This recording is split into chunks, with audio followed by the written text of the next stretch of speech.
వెళ్ళాను కానీ నాకు ఎటువంటి ఆ, ఏమంటారు ఎలాంటి ట్రీట్మెంట్ జరగలేదు, ఎలాంటి చెకప్స్ జరగలేదు. వెళ్ళాను అండ్ 2-3 క్వశ్చన్లు నా పేరు ఏం చదువుతున్నా అని చెప్పి అడిగారు, మందులు రాసి నా చేతిలో పెట్టారు.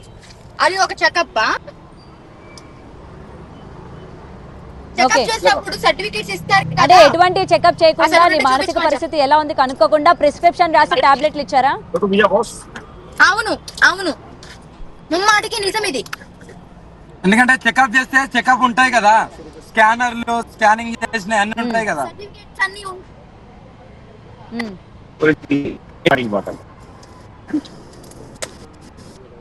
ఉమ్. ఓకే, సో ఎటువంటి స్కానింగ్ రిపోర్ట్స్ అయితే లేవు అయితే వాళ్ళ దగ్గర? నేనైతే ఒకటే చెప్పను, రాధిక ఏదైతే ఎలిగేషన్ చేసిందో ముమ్మాటికి అదంతా అబద్ధం, అబద్ధం. కానీ ట్రాన్సాక్షన్స్ ఆమె నాకు పంపించింది. తర్వాత నేను కాలాభైరవుడు విగ్రహం ఇచ్చాను, పాటు 2,50,000 క్యాష్ కూడా ఇచ్చాను వాళ్ళ మామనే. అది జరిగింది అంతవరకే. కానీ పెళ్లి అయిపోయింది, తాళి కట్టిండు, ఇదంతా అబద్ధం. ఫస్ట్ భార్య అని ఎగురుతుంది కదా. సరే, మీకు అసలు డబ్బులు ఎలా వస్తున్నాయి? కాదు, జనాలందరికీ ఉన్న మెయిన్ చాలా పెద్ద క్వశ్చన్ అనుకోవచ్చు, మీకు డబ్బులు ఏ విధంగా వస్తున్నాయి? ఇటు వర్షినికి మీరు చదివిస్తారు, ఇటు ఈ అమ్మాయికి 2 లక్షల వరకు క్యాష్ ఇచ్చానని చెప్తున్నారు. అసలు మీకు డబ్బులు ఎలా వస్తున్నాయండి? నాకు భక్తులు ఇస్తారమ్మా, నన్ను నమ్ముకున్న భక్తులు ఇస్తారు. భక్తులు ఎంత వరకు ఇస్తారు? వేలల్లో ఇస్తున్నారా మీకు? అంటే డొనేషన్ పరంగా ఇస్తున్నారా? ఇప్పుడు గుడికి వెళ్తామమ్మా, కాదమ్మా, గుడికి వెళ్తారు, గుళ్ళ నువ్వు ఇంతే కదా, వాళ్ళ ఇష్టము, వాళ్ళు ఎంత అన్నయ్యచ్చు. ఇప్పుడు ఒక పండితుని దగ్గరికి లేకుంటే ఒక పీఠాధిపతి దగ్గరికి పోయినప్పుడు నువ్వు ఏదైతే ఉంటుందో నీకు ఇష్టపూర్వక నువ్వు ఎంత అన్నయ్యచ్చు.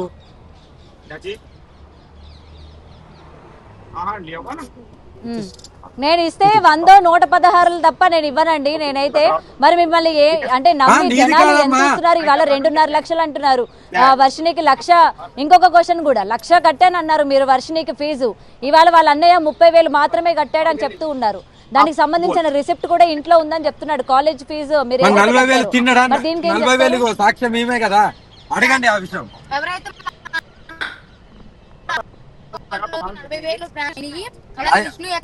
అవి చూడండి.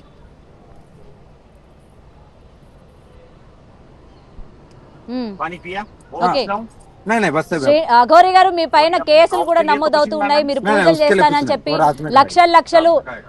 లక్షలు మీరు తీసుకున్నారని చెప్పి కూడా వాళ్ళు మీ పైన కేసులు కూడా నమోదయ్యాయి. మరి దీనికి మీరు ఏం క్లారిఫికేషన్ ఇస్తారు? నిజంగా మీరు పూజలకి సంబంధించి డబ్బులు ఏమైనా తీసుకున్నారా? ఏ కేసు అమ్మా? ఆ కేసు ఎక్కడిది చెప్తే నేను దానికి స్పందిస్తాను.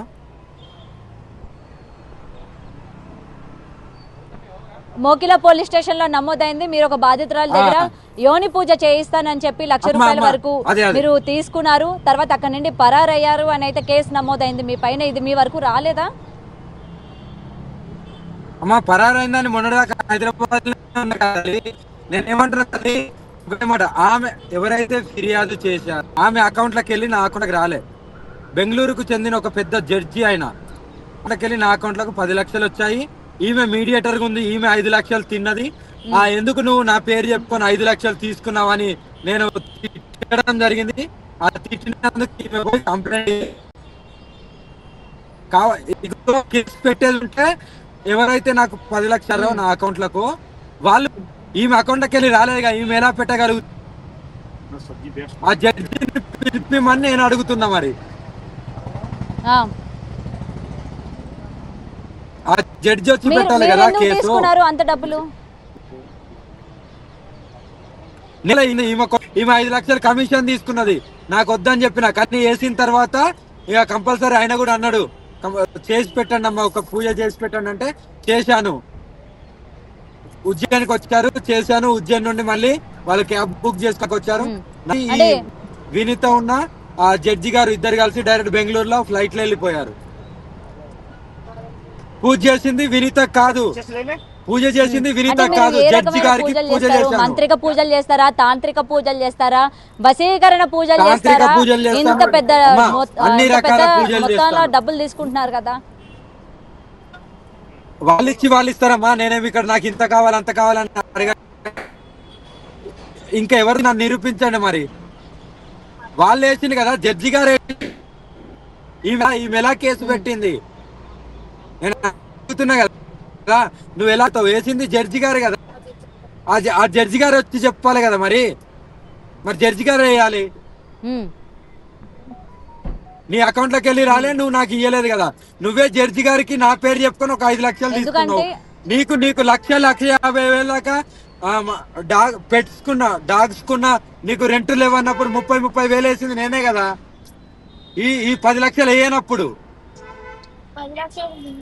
10 లక్షలకు ముందే వినీత కష్టాలలో ఉంటే ఆమెకు నేను 1,50,000 దాకా నేనే సాయం చేశా. అవన్నీ నా దగ్గర ట్రాన్సాక్షన్స్ ఉన్నాయి.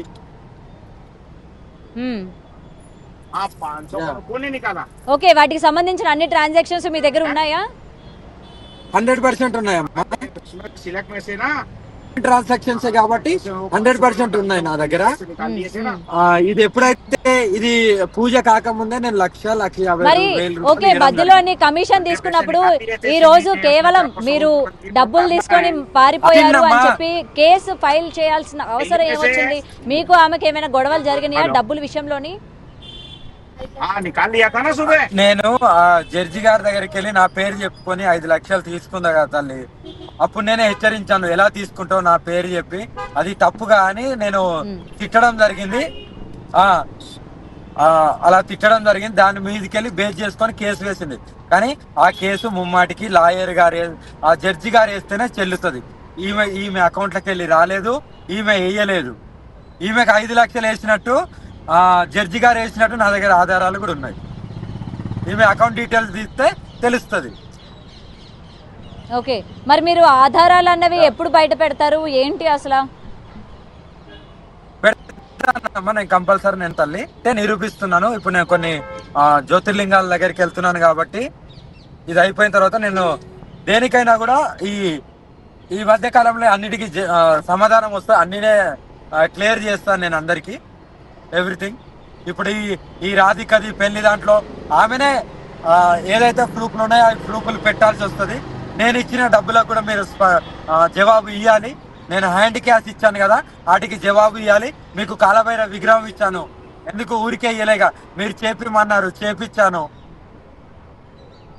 ఇవన్నీ ఉన్నాయి కదా తల్లి.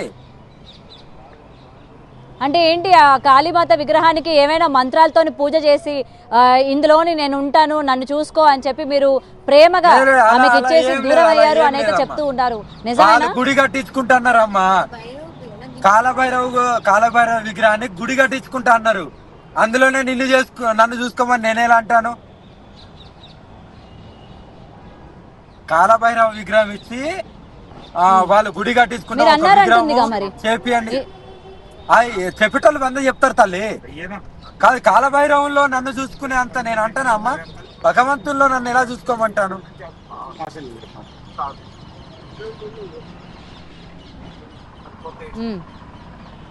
అవన్నీ అపోవాలే, వాటిని ఎవరు నమ్మరు. మరి ఈ రోజు వాళ్ళ పేరెంట్స్ కూడా, ముఖ్యంగా వర్షిని పేరెంట్స్ కూడా ఈ పెళ్లి చెల్లదు, ఎందుకంటే ఇలాగా మీరు అంగాన్ని సమర్పించుకున్నానని చెప్తూ ఉన్నారు. మరి మీరు ఒక ఆడపిల్ల ఇట్లా మీరిద్దరూ పెళ్లి చేసుకోవడం అనేది ఇది చట్టపరంగా కాదు కదా, అసలు ఎవరు కూడా స్వీకరించరు దీన్ని. ఎలా రైట్స్ అంటారు అసలు? ఈ విధంగా పెళ్లి చేసుకోవడం ఎలా రైట్స్ అంటారు? ఖచ్చితంగా దీన్ని మేము ఖండిస్తాము, మళ్ళీ మా అమ్మాయిని మేము వెనక్కి తెచ్చుకుంటామని అయితే వాళ్ళ ఫాదర్ చెప్తూ ఉన్నారు. ఏమంటారు మరి? అసలు దానికైతే నేను చెప్తాను, అసలు మేము లెస్బియన్స్ అండి, అమ్మాయి కూడా కాదు, మీరు లెస్బియన్స్, ఓకేనా? అందుకే ఏం చెప్పాలి, ఎవరికి ఏం చెప్పి నమ్మట్లేదు కదా. అనుకోండి, ఇంకా మీరు అన్ని అనుకోండి, ఎన్ని నిందలైనా భరిస్తున్నాం కదా. పెళ్లి చేసుకోవడం ఇష్టం లేదు నాకు, అందుకే ఏమైనా చేసుకున్నాను, ఓకేనా? ఇక ఇప్పుడు మాట్లాడండి. ఇక ఇప్పుడు దీన్ని కూడా అంటే మీకు మీరుగా ఇంకా సమాజం ఒప్పుకోవట్లేదు కాబట్టి మేము ఇంకా లెస్బియన్స్ అని చెప్పి మీకు మీరుగా బయటకు చెప్తున్నారా? ఇంకేం చెయ్యము, ఇంత నిరూపించడం కానీ మేము ప్రేమించుకొని పెళ్లి చేసుకోవడం తప్ప. సరే, ఇప్పుడు ఏదైతే మా చిన్ను అన్నదో అదే అనుకోండి. ఇంకా ఇప్పుడు ఇది కూడా చెప్తున్నాం కదా. సరే, మేము అలాగే ఎవరు నమ్మినా నమ్మకపోయినా మేము ఇలాగే ఉంటాం. మేము బతుకుతాం, మా బతుకులు మేము బతుకుతాం. మా జీవితాల మధ్యలో రాకండి. కానీ ఈ రోజు సరే మీరు లెస్బియన్స్ అన్నారు కదా, కానీ ఈ రోజు ఒక అమ్మాయి పెళ్లి చేసుకున్నా సరే చట్టరీత్యా నేరం, అది చట్టంగా కూడా దాన్ని స్వీకరించరు. మరి దీనికి ఏం చెప్తారు? మరి ఈ విధంగా కూడా మిమ్మల్ని తీసుకొచ్చే ప్రయత్నం చేస్తారు కదా వర్షిని. పెళ్లి చేసుకోవడం తప్పే కానీ సహజీవనంగా ఉండొచ్చు. అయితే మేము పెళ్లి చేసుకోవడం తప్పు అంటే అయితే ఇక్కడ నుంచి సహజీవనంగా ఉంటాంలేండి. సహజీవనంతో పాటు మేము ఒక పెళ్లి అనేది యాడ్ చేసుకున్నాం. ఏదో మా ముచ్చట ప్రకారం మాకు కోరికలు ఉంటాయి కదా, అందుకే పెళ్లి చేసుకున్నాం. ప్రజలు ఏ కోరికలు ఉంటాయమ్మా? అటు అఘోరి నాకేం కోరిక లేవు అని చెప్పి ఇటు అఘోరి దీక్ష పట్టానన్నారు, నీకు ఎటువంటి కోరికలు లేవని చెప్పావు కదా. ఇప్పుడు మీ ఇద్దరికి కలిపి ఎటువంటి కోరికలు ఉన్నాయి? అంటే ఎవరికి ఉపయోగపడే కోరికలు ఉన్నాయి మీకు? మా పర్సనల్ కదా, పెళ్లి చేసుకున్నాక అంటే పర్సనల్ విషయాలు చెప్పం కదా. ఇప్పుడు పర్సనల్ విషయాలు కూడా మీడియా ముందుకు, ప్రజల ముందుకు పెట్టలేదు. ఇప్పుడు మీ ఇద్దరు పెళ్లిని అటు హిందూ సంఘాల వాళ్ళు కూడా ఖండిస్తూ ఉన్నారు. అండ్ మీరు ఒక మాట కూడా చెప్పడం జరిగింది, పార్వతీ పరమేశ్వరు లాగా మేము పిల్లల్ని కంటాము అని చెప్పారు. ఇది ఎంతవరకు కరెక్ట్ అంటారు? ఇది హిందూ సంఘాలకి సంబంధించి మీరు చేస్తున్న ఈ తీవ్రమైన ఆరోపణలు మీరు ఎలా సమర్థించుకుంటారు? ఎవరు ఎన్ని ఆరోపణలు చేసినా మేము ఉండేది మేము ఉన్నాం, మా తీరులో మేము ఉన్నాం, అన్నిటికీ మేము తెగించే ఉన్నాము. పిల్లల్ని కంటాము, దత్తత తీసుకుని పెంచుకుంటాము. ప్రజలందరికీ మా ఇద్దరిదే భారం అయితే లోకాన్ని కూడా వదిలేసి వెళ్ళడానికి సిద్ధంగా ఉన్నాము. ఇప్పుడు మాదే ఇబ్బంది అయితే చెప్పండి, చచ్చిపోతాం. ఇంకా మీరు లోకాన్ని వదిలి వెళ్లాల్సిన అవసరం ఏముంది? ఈ రోజు ఏంటంటే ఇవాళ ఇన్ని ఆరోపణలు ఎదుర్కోవడానికి కారణం అఘోరి, ముఖ్యంగా మీరే. మొదటి నుంచి మీరు ఏది చెప్పుకొని వచ్చారు, మీరు ఈ రోజు ఎందుకు ఇలాంటి రాంగ్ రూట్ లకు వెళ్లాల్సి వచ్చింది? అందుకనే మిమ్మల్ని సమాజం నమ్మింది కాబట్టి, ఇలాంటి ప్రశ్నలు వేస్తోంది కాబట్టి మీరు ఖచ్చితంగా జవాబిచ్చుకోవాలి. నేనంటుంది ఒకటే, మేము మేజర్స్, మా ఇష్ట ప్రకారం మేము పెళ్లి చేసుకున్నాం, లేదా సహజీవనంగా ఉంటున్నాము. ఇబ్బంది అయితే చెప్పండి, అందరికి చూడటానికి నచ్చలేదు. కల్లా వీడియో పెట్టి మేమే భస్మం అయిపోతాం, ఓకేనా? అప్పుడు ప్రజలందరూ ఎవరైతే అందరు అంటున్నారో అందరూ బాగుండండి, మీరే ఒక 2 ప్రాణాలు పోవడానికి మీరే కారణం. మమ్మల్ని విడదీయాలి అని మాత్రం అనుకోకండి. మమ్మల్ని విడదీస్తే మాత్రం మేము చచ్చిపోవడం 2 ప్రాణాలు తీసిన వాళ్ళే అవుతారు. ఇలా చేసుకోకపోతే, ఓకేనా, శివ విష్ణు బ్రహ్మనే కాదు, శ్రీ వర్షినే కాదు, చెప్తున్నాను కదా, ఎంతకైనా తెగించున్నాం. మా జీవితాల మధ్యలో రాకండి, మేము హ్యాపీగా బతుకుతున్నాం, ఓకేనా? ఇంతకంటే ఎక్కువ చెప్పలేం. హర హర మహాదేవ్.